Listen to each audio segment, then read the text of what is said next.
the known artists because that's a great show for that. You know, if they're not super big, Danny kind of plays the super big names. Pete kind of plays more the international names because that's his sound.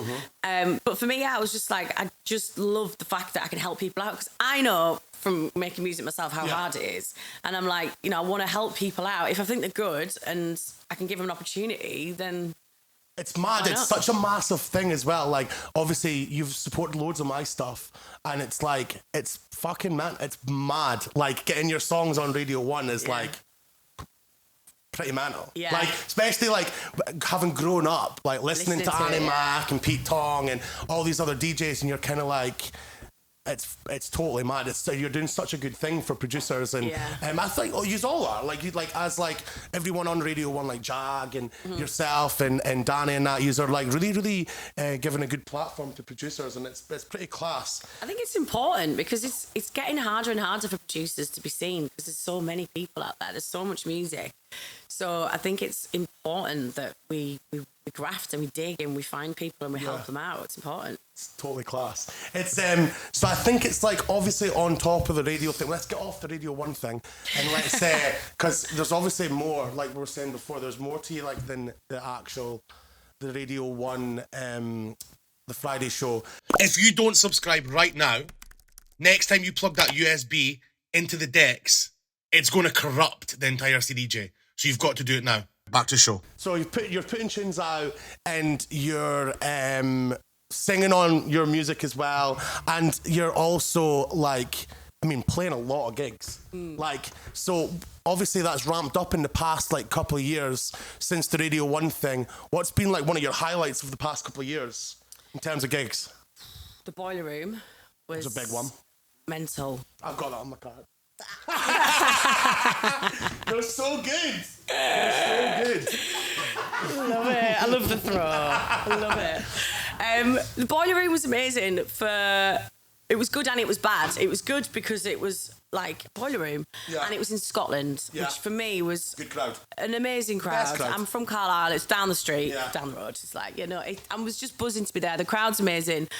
But it was also terrifying. I had a lot of time. I found out like just after Christmas that I was doing it. So I had 5 months to overthink the set and be like, it's worse. We're gonna play it's almost worse having that amount of time. Yeah. Because you're scared in case you overcook it a little bit probably. And it was obviously it was an amazing opportunity and I'm really happy with how it's done. It was obviously really nerve-wracking having everyone on that stage and a lot of the DJs that day struggled with the sound. I know like speaking to a few of them, it was just because of the shape of the room. So obviously when I came off, I was like, have I absolutely... Yeah, I seen you afterwards and you were like... I wasn't in a good way, was I? You were totally freaking out and I was like... Fine. Yeah. Like I was totally weird. I think when it's Boiler Room, it's a lot of pressure, isn't it? You instantly think negative comments on YouTube. It's recorded as well. You're on video. Yeah, so it's and the whole thing's on video as well. So I suppose you can you're gonna get people commenting and stuff, but I don't think they're... and there was a few people around me and I was like wanting to do that to them, but I couldn't because I was on camera, so I was like... You could have, that would have been fucking brilliant. You end up, honestly, that's 1 million views straight away. Did you see the girl fall under the decks? No. Oh my God. There's a clip on my Instagram. If you go back Instagram and swipe across, the girl falls under the decks. Oh my God. She gets saved pretty fast, but... Is she buckled? Or is it like... Yeah, she was smashed. Yes. Who wasn't smashed? I know, it was pretty fucking mental. Yeah. I was at AVA a few years ago, and Hi was doing her Boiler Room there, and somebody fell over the fence. It was absolutely mental, right? Oh my God. And she went right over the fence, and this bouncer had to pretty much just pick the girl up and just launch her over her shoulder and walk off with her. I think I did to stop recording, but it was really the Boiler Rooms always tend to get a little bit. They want them to get rowdy because it looks good. But yeah, Boiler Room was great. I've played at Brunch in Madrid. Brunch Electronic, that was really good. Pikes was amazing. I've always wanted to play at Pikes. Yeah, it's cool. So it was really nice. We did the Radio 1 weekend on the Friday and then everyone went to Pikes and I played there. That was good. Amnesia's been amazing. I've played there a couple of times Fucking now. naming all the absolute most mental places to play as well. Honestly, mental. Must feel pretty class. It's amazing. I do not take it for granted.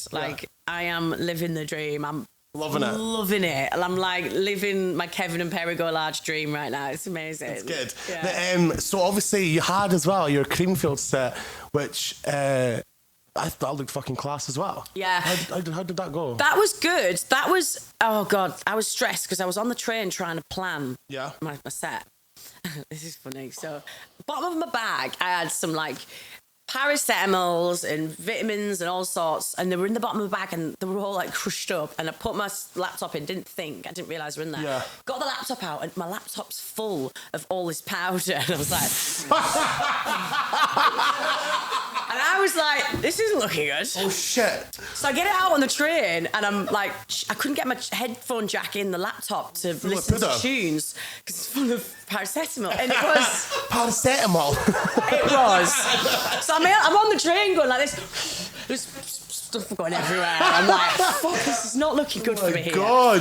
So I couldn't go through all my tunes because I couldn't put my headphone jack in to plan my set, really. So I was like... I'm just going to have to wing it. So then I get to the stage, and I'm opening the runway stage, and it's pissing it down, and I'm like, oh no. It's fucking huge as well. It's a big stage, so you're opening the stage and it's raining, but you know what? After about 2 or 3 tunes, it was pretty full in the main square bit of it. So I was happy, and that was a really fun set. I really enjoyed that. It looked good. It was like, it would be pretty daunting playing on that stage, sorry. Yeah. Because it's like, it's fucking massive. It's like, and that big thing over the, looks pretty scary, like. Yeah, it's every time I do a set, I feel like it's a whole world of emotions. It's a roller coaster, but I buzz off it at the same time. Yeah, like, you get a good done off, obviously. It's a big thing. Yeah. I'd like to go into speaking about, do you know what, I'll ask you one question we ask everybody just to get out of the way, because fucking Lewis makes me ask every single person, what is your meal deal? What would, I want where you're going to get your meal deal from, right? And then I want to know what it is. Right, okay, I'm trying to think. It's massive, by the way. You got to think about this. If I'm feeling bougie, right, I'll go to Marks and Spencer's. Marquis. Okay. I don't know if you can get the smoked salmon and cream cheese sandwiches on the meal deal now. Think about it. Radio 1 money, the Marquis. on $5.50 now, mate. On that big dough now. Honestly, boots who? Jog on.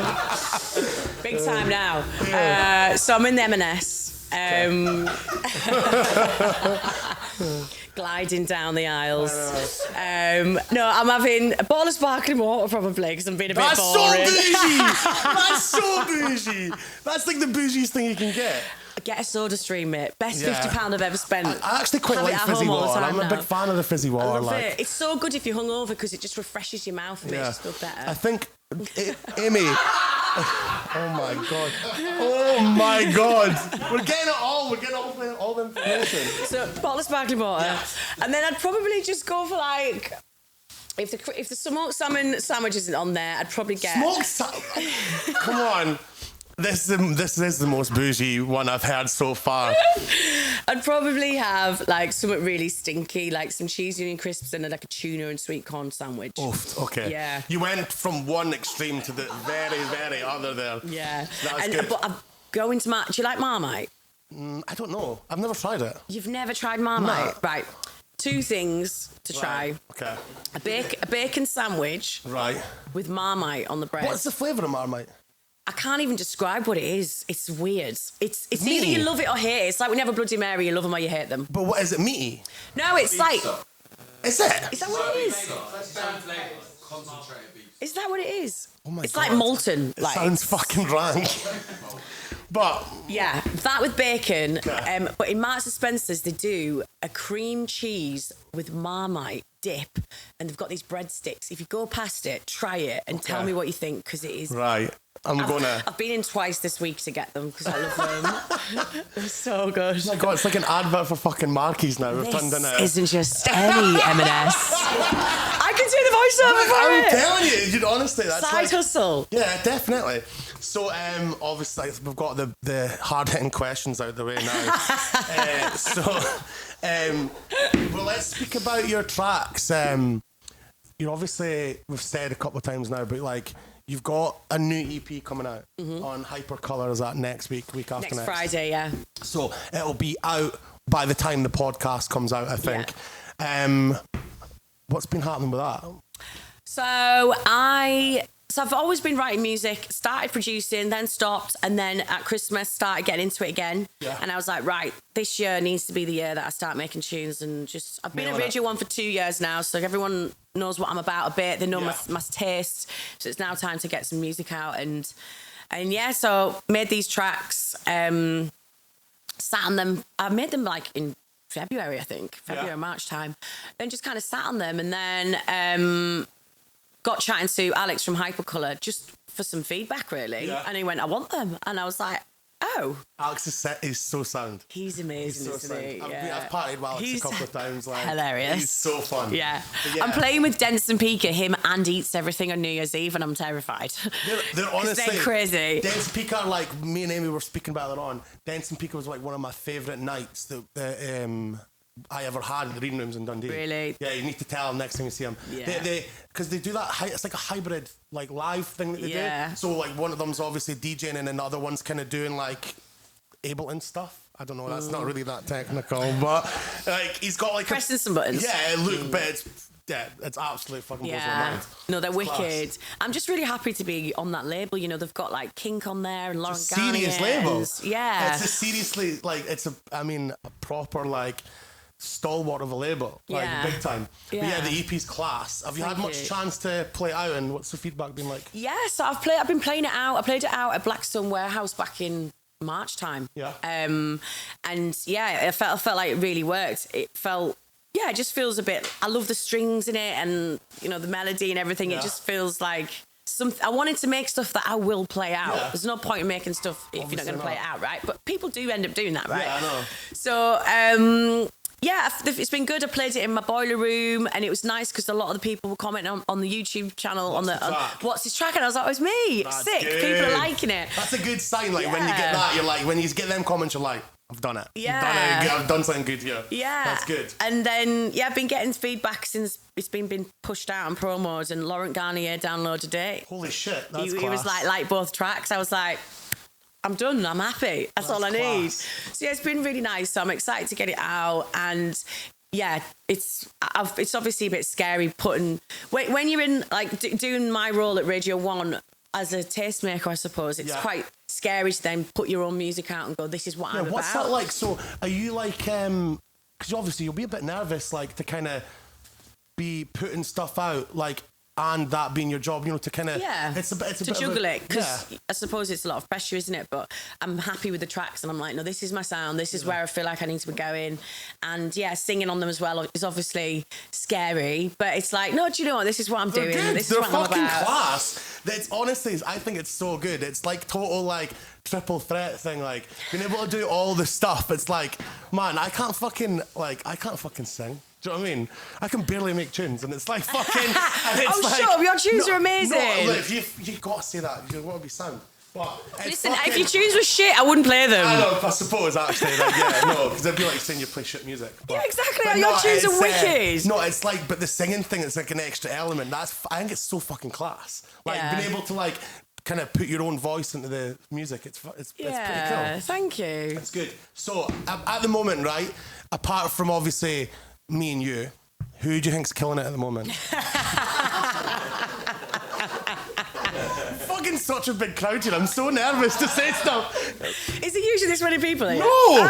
It's like normally like 2 people, and it's fucking, and they do a complete sponsored silence. It's like, and then it's like, but it's like having a fucking live studio audience. Here, yeah. It's like fucking friends. Apart from us, who's killing it at the moment? Who is killing it? Who am I loving? Yeah. And why as well, and why? Oh, there's loads of people I'm loving. I love William Kiss, Australian producer. He made that. What's like this? What a record! It's fucking class. I nicked it off you. I've been rinsing it. I played it last night. It's fucking class. It's amazing, isn't it? Yeah. And so I think he's really good. I think he's definitely someone to watch. Mm-hmm. I think, matter of fact, my boys from Liverpool, they are geniuses. I love them so much. I love playing their record. Everything they send me, I'm just like, yes. Such a mental variety of tunes as well. Yeah. They make all sorts of different stuff, and it all slaps, all of it. I'm just so happy that they're getting the recognition now. Like, you know, Peggy's releasing with them. They just... Yeah, I'm really, really happy for them. Surrender, who she's still like pretty small artist. She's based in London. I've been playing her track The Prophecy out a lot. She's really good. I really like her. I've not heard of her. I'll play one of her tunes tonight. I'll be like, this is the tune. I'll send it to you. It's sick. Okay, it's really good. I want it really works. Send me it. I will. Give me your USB. Give me it. Who else am I loving? Let me think. Kilimanjaro's obviously great. Yeah. Us too. I think they're great producers. They're really coming through at the moment. I really like their music. It's hard when you put on the spot. Yeah, I know. And if you leave somebody out, they're going to be fucking raging. He's all right. Yeah. He's all right. Big Tone. Big Tone's up the back. I actually played your remix last night on the show. Your Which new one? remix. Yeah. Which one? You what? Sorry. Which one? What's it called, Anthony? I listen to a lot of fucking tunes. On the fucking spot there. What's it called, Dan? Bass. Oh, Bass Boy. Bass Boy. He's been fucking making mental amounts of music. You have. It's absolutely insane. You have. And we're going to do a session. So I was doing a session with Joe Goddard yesterday. Yeah. And he wants me and Anthony to go in the studio with him in the new year. So I'm excited about that. Yeah. What, the nicest man. So I did a session with Joe Goddard, right? Yeah. I was a little bit drunk. I'd had a couple of glasses of wine, I don't know. And Just to fucking loosen you up a little loosen me bit. up on the Get old fucking- DMs. Yeah. And then he was like, why did you message Joe Goddard? And I was like, yeah. So I messaged him on Instagram. I was like, do you want to do a session? And then, you know when you don't want to check the message or even look because you would next day, like, maybe he didn't reply, maybe. And then he was like, yeah, let's do it. I was like, class. Sick. Mate, you're saying a story from Radio 1. People are going to reply back to you. I don't think like that, though. Yeah, I know, I get it. I don't think like that. I think you got to start having that mindset now. Yeah, people are going to want to maybe. work with you because it's like, you're like doing fucking class shit. Oh, thank you. It's good. But I went into the studio and he was there with Al, who's also in Hot Chip and in LCD Sound System. And I was like, holy shit. Okay, this is going to be serious. interesting. So I did the session. There's a Grammy sitting on the floor, basically. On the floor? Yeah. What? I'm like, It's like just you know when you like just step over the Grammy like as you're coming in. Is that real? Is that a Grammy? I was just like, wow. But yeah, really, really lovely guys. Really nice guys. Very easy to work with. Yeah. Really nice. Experienced. So they're like, obviously they've done that stuff for years, haven't they? Yeah. It's mad. So I've got another hard-hitting question. No, it's not really that bad. So what's your go-to track? So see, like, if it's like the room's not feeling right, what's your like smash glass emergency track? Like you'd go, right, this is gonna fucking work. Okay. Laser Beams. Is it Green Velvet? Yes. Yeah. Laser Beams is always a good one to go Have to. you heard Scream's, I think it's Scream's edit of it? No, I haven't. I can give you that. Can you? Yeah, because he left his USB in Dundee and I've got all his did fucking he? tracks. Oh, that's amazing. I'm allowed them. I messaged them first. I was like, mate, I found your USB in the decks. I was like, I think it's your USB anyway. It's got loads of songs on it. But yeah, it's like, I can't remember who the edit's with, but I'll send you. It's fucking send class. it to me, yeah. It's next level. It's Yeah. so good. It's got like some fucking mad like old tune in it. And it builds into it and it's unreal. So yeah, good. I think that's a good go-to track. Or Gotta Let You Go, Dominica.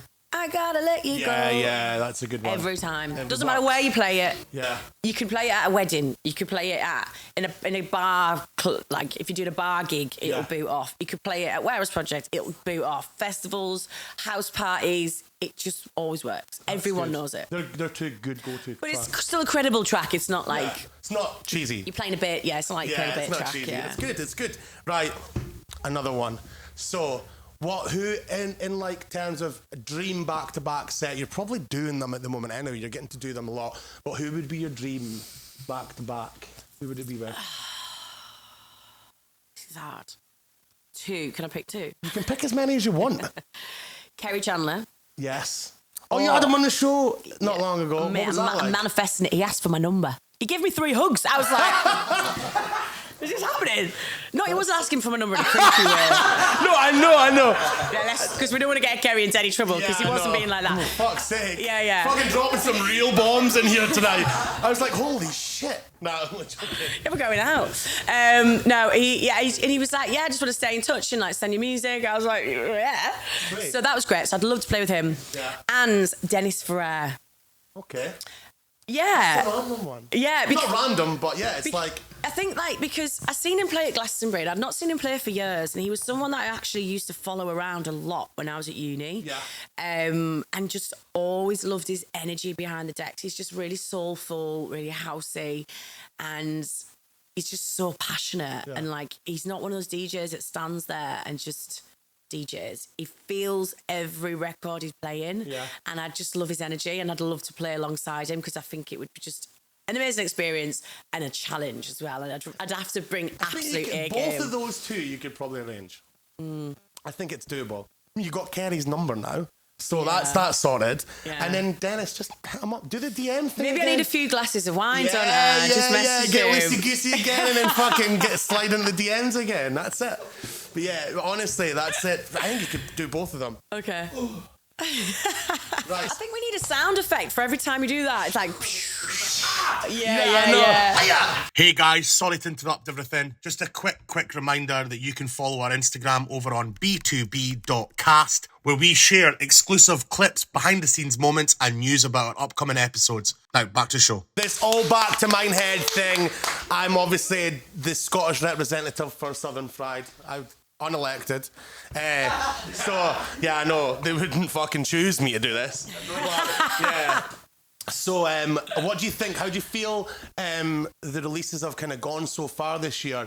And how do you feel like about the new era of Southern Frieds? Because a lot of the older tracks, I mean, personally, a lot of their tracks were like big deal to me when I was younger. Yeah. And like obviously Joe Goddard, he had tracks, The Two Bears, and so how do you feel that they've kind of relaunch? How do you feel I'm really liking the sound. Like, I just really, everything they're releasing at the moment for me is, it's just fun. Obviously, they're releasing your records, and I just think they're just really fun tracks, really playable, always working your sets. And I think, do you know what it is? When I'm listening to music for the show, for instance, I try and not be biased to labels. I'm just listening to the music. I try and just do that and not.